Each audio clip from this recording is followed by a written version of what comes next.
Hello students. तो मैं आप लोगों के लिए लेकर आ गया हूँ नई वीडियो। नीट के क्वेश्चन चल रहे थे बच्चों आए हुए।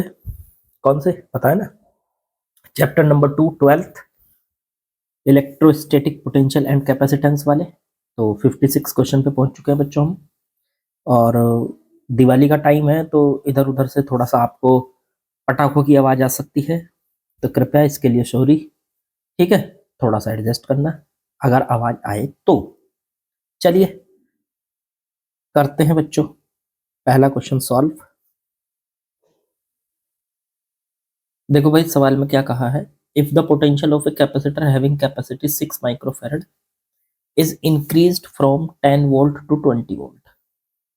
देखो जी, एक कैपेसिटर है, इसकी कैपेसिटी 6 माइक्रोफैरड है और इसको 10 वोल्ट से 20 वोल्ट इस पे, पहले तो इस पे जो पोटेंशियल था वो 10 वोल्ट था, अब उससे बढ़ा के हमने 20 वोल्ट कर दिया। ठीक है, तो इसकी एनर्जी कितनी बढ़ गई? तो भाई साहब, पहले एनर्जी कितनी थी? Half C V one square, और अब एनर्जी कितनी होगी? Half C V two square. अगर इसकी बढ़ी हुई एनर्जी देखना चाहते हैं तो U two minus U one कर दो, दोनों को आपस में माइनस कर दो। Half C V two square minus half C V one square. Half C को ले लो common, V one square minus V two square. Half C की वैल्यू रख दो यहाँ पे 6 माइक्रोफेरड, माइक्रोफेरड को 10 की पावर माइनस 6 लिख सकते हैं। V one minus V two का स्क्वायर, तो V one sorry V two minus V one था, V two minus V one का स्क्वायर, तो वी टू कितना है? 20 का स्क्वायर बच्चों, माइनस वी वन कितना है? 10 का स्क्वायर। अब ये हो गया, 2 से काट दो 6, 3 इंटू 10 की पावर माइनस 6, 2 का स्क्वायर 400 माइनस में 100 बच्चों, ये बचा 300 इंटू 3, तो 900 इंटू 10 की पावर माइनस 6 जूल। इतना एनर्जी में चेंज होगा। इसको आप 9 इंटू 10 की पावर माइनस 4 जूल भी लिख सकते हो, जो कि ऑप्शन सी करेक्ट बनता है। ठीक है, तो आसान सवाल था यार, ये तो बच्चे सवाल है, अब तो कुछ सवाल चल ही नहीं रहे। चलो आगे बढ़ते हैं। यार देखो, ये भी सवाल बड़ा आसान सा दे दिया इन्होंने। एक होलो मेटल स्फीयर है, ठीक है, उसकी सरफेस पर चार्ज है। चार्ज कुछ इस तरह से है और इसकी रेडियस दे रखी है 10 सेंटीमीटर, ये आर की वैल्यू दे रखी है। इसके पोटेंशियल, सरफेस पे जो पोटेंशियल है वी, वो 80 वोल्ट है, तो उसके सेंटर पे कितना होगा? अरे भाई साहब, डायरेक्ट फॉर्मूला है। अगर आपके पास कोई मेटल का स्फीयर है तो उसका सारा चार्ज होता है सरफेस पे, चाहे वो होलो भी ना हो। अगर मेटल का स्फीयर है तो सारा चार्ज उसका सरफेस पे आ जाएगा, और अगर होलो है तो फिर तो देखो सारा चार्ज उसका सरफेस पर है ही। तो सर, जो पोटेंशियल उसकी सरफेस पे होता है वही अंदर होता है हर पॉइंट पे, ये आपको डायरेक्टली बातें पता है। फॉर्मूला में भी लिखवा रखी है मैंने, फॉर्मूला जो शीट भेजी थी आपको उसमें भी है, मतलब जो की है मैंने आपको। तो इसका मतलब यह है कि बाहर का पोटेंशियल अगर 80 वोल्ट है तो भाई साहब उसके अंदर हर जगह 80 वोल्ट ही होगा, चाहे कहीं पे देख लो, सेंटर पे देखो तो भी 80 वोल्ट होगा, हर जगह उसके 80 वोल्ट होगा, 80 वोल्ट हर जगह। ठीक है, तो आंसर इसका 80 वोल्ट आ गया, बस आसान बिल्कुल बी। चलो आगे बढ़ते हैं। चलिए नेक्स्ट क्वेश्चन देखते हैं बच्चों। इसमें कहा है ए charge Q is at the centre of circular path. मान लीजिए एक सर्कुलर पाथ है और उसके सेंटर पे चार्ज रखा है Q2। ठीक, अब उसमें कहा विद रेडियस आर, आर इसकी रेडियस दे रखी है, very good. Work done in carrying a charge Q1 once around the equipotential path. अगर यहाँ पे इस पाथ पर, ये जो पूरा पाथ है ना, इसके हर पॉइंट पर जो पोटेंशियल होगा वो सेम होगा, क्योंकि पोटेंशियल का जो फॉर्मूला होता है वो होता है 1/4 पाई एप्सिलॉन नॉट क्यू बटे आर, तो Q2 बटे आर। तो यहां से r डिस्टेंस पर इधर भी पोटेंशियल v होगा, इतना इधर होगा v, इतना ही इधर होगा v, हर पॉइंट पर v होगा v, इतना इधर होगा v, हर जगह एक जैसा होगा पोटेंशियल। तो अब यहाँ पे इस पाथ को क्या कह सकते हो आप, सर्कुलर पाथ को, इसको कहते हो इक्वी पोटेंशियल पाथ, मतलब हर जगह एक जैसा पाथ होगा इस पे, मतलब इक्वी पोटेंशियल का मतलब एक जैसा पोटेंशियल, सॉरी।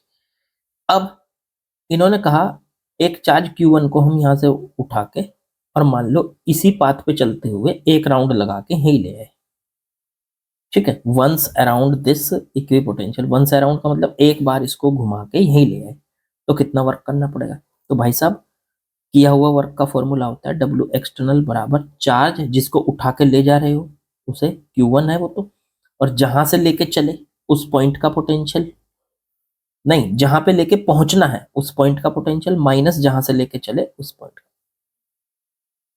अब सर जिस पॉइंट से लेके चले थे उसी पॉइंट पे वापस आ गए, ठीक है ना। तो जिस पॉइंट पे लेके पहुंचे उसका पोटेंशियल v है और जहां से चले उसका भी v है, तो v माइनस वी कितना हो गया, जीरो, जीरो इंटू Q1 तो जीरो, तो वर्क कितना करना पड़ेगा हमको, जीरो करना पड़ेगा, कुछ नहीं वर्क करना पड़ेगा। चलो आसान था ये भी, फॉर्मूला याद होना चाहिए बस यार, सब हो जाता है। आगे बढ़ते हैं, चलिए नेक्स्ट क्वेश्चन में आते हैं बच्चों। इसमें क्या बोला है इन्होंने, the four capacitor each of 20 microfarad, सारे कैपेसिटर जो है 20 माइक्रोफेरेड के हैं, कनेक्टेड शोन इन फिगर, जैसे दिखाया है उस तरह से कनेक्ट है।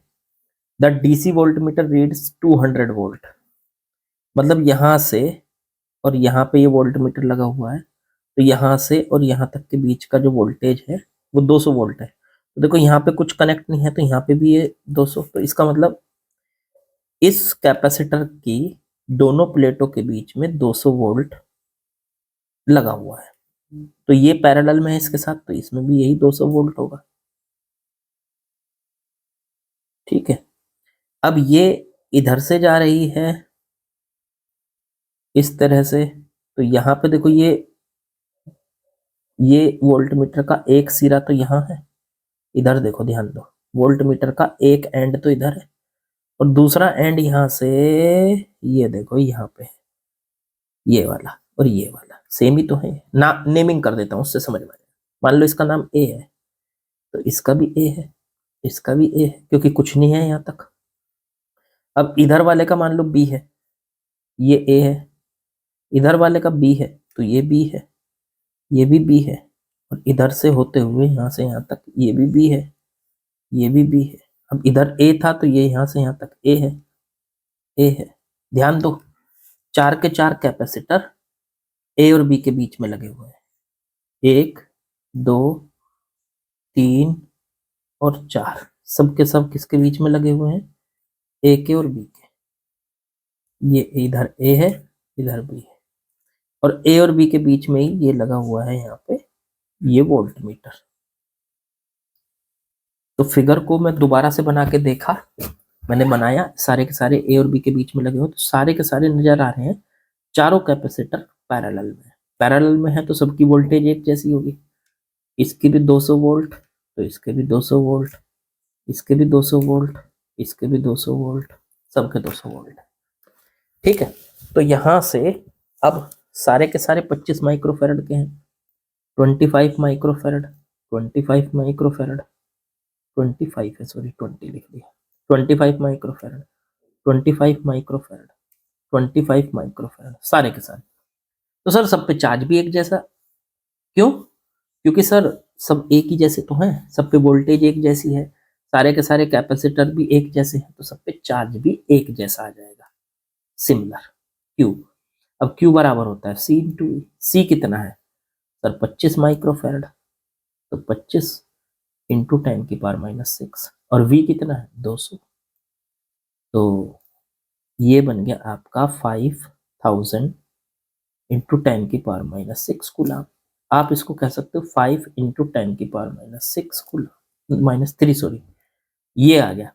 अब दोनों प्लेट पे पूछा है ना, ईच प्लेट, तो एक प्लेट पे ये प्लस का चार्ज होगा और एक प्लेट पे यही चार्ज माइनस का होगा, तो Q का आंसर आ गया ±5 × 10⁻³ कूलम। बच्चों आसान, एकदम आसान। चलो अगला सवाल देखते हैं। चलिए नेक्स्ट क्वेश्चन में आते हैं बच्चों। क्या बोला है इसमें जरा ध्यान से देखो। To concentric spheres of radii capital R and small r have similar charge density. देखो दो स्फीयर्स हैं, दोनों का सेंटर एक ही जैसा है, मतलब एक ही सेंटर है, उसको कहते हैं कॉन्सेंट्रिक। अच्छा मान लो ये बड़ा जो स्फीयर है इसकी रेडियस कैपिटल R है और ये जो छोटा स्फीयर है इसकी रेडियस स्मॉल r है। ठीक है, सरफेस चार्ज डेंसिटी दोनों की सेम है, sigma sigma. What is the electric potential at their common centre. तो यहाँ पे जो इलेक्ट्रिक पोटेंशियल है वो कितना होगा। एक बात सोचो, मान लो पहली सरफेस जो अंदर वाली है इस पे चार्ज है Q1 और दूसरी वाली पे Q2, तो दोनों पे चार्ज Q1 और Q2 आ गया, तो जो पोटेंशियल होगा सेंटर पे वो दोनों की वजह से होगा, दोनों सरफेस की वजह से। तो कितना होगा सर, जितना सरफेस पे उतना ही अंदर होगा। तो पहली वाली सरफेस पे कितना होगा 1/, अंदर वाली पे 4πε0, अंदर वाली पे ध्यान दो, अंदर वाली पे ये Q1 वाली, तो Q1 बटे में, और यहां से यहां तक की ये डिस्टेंस हो गई सर ये वाली स्मॉल r। फिर दूसरी पे कितना होगा, तो प्लस वो हो जाएगा 1/4πε0, बाहर वाली सरफेस पे जो होगा वही उसके अंदर भी होगा। याद रखा करो जो पूरी सरफेस पे होता है ना पोटेंशियल, वही पोटेंशियल अंदर होता है सेंटर पे। सेंटर पे ही नहीं, हर जगह, यहाँ भी, यहाँ पे भी वी, यहाँ पे भी वी, हर जगह वी एक जैसा, सेंटर पे भी यही होता है। तो जो दूसरे वाली सरफेस है ये बाहर वाली, इस पे कितना हो गया 1/4πε0 Q2 बटे R, यहाँ से यहाँ तक की जो डिस्टेंस है ये कैपिटल R हो गया। अब हम एक काम करने वाले हैं 1/4πε0 Q1 की वैल्यू रख देंगे। अब चार्ज डेंसिटी, चार्ज जो होता है वो होती है उसकी चार्ज डेंसिटी सिग्मा इनटू में उसका सरफेस एरिया 4π r²। ऐसे Q2 निकालोगे तो सिग्मा इनटू में 4π R²। तो ये आ जाएगा यहाँ से Q1 4πr² बटे स्मॉल r, और 1/4πε0 Q2 निकालोगे तो सिग्मा इनटू में 4πR² बटे में r। 4π से 4π, 4π से 4π कट गया, r से एक r कट गया, r से एक r कट गया। ये आ गया बच्चों एक मिनट, सिग्मा की मल्टीप्लाई तो किन थे, हाँ यहाँ सिग्मा भी था, तो ऊपर बचा सिग्मा r बटे में ε0, प्लस ऐसे इधर बचा सिग्मा कैपिटल R बटे में ε0। सिग्मा बटे ε0 को कॉमन ले लो, स्मॉल r प्लस कैपिटल।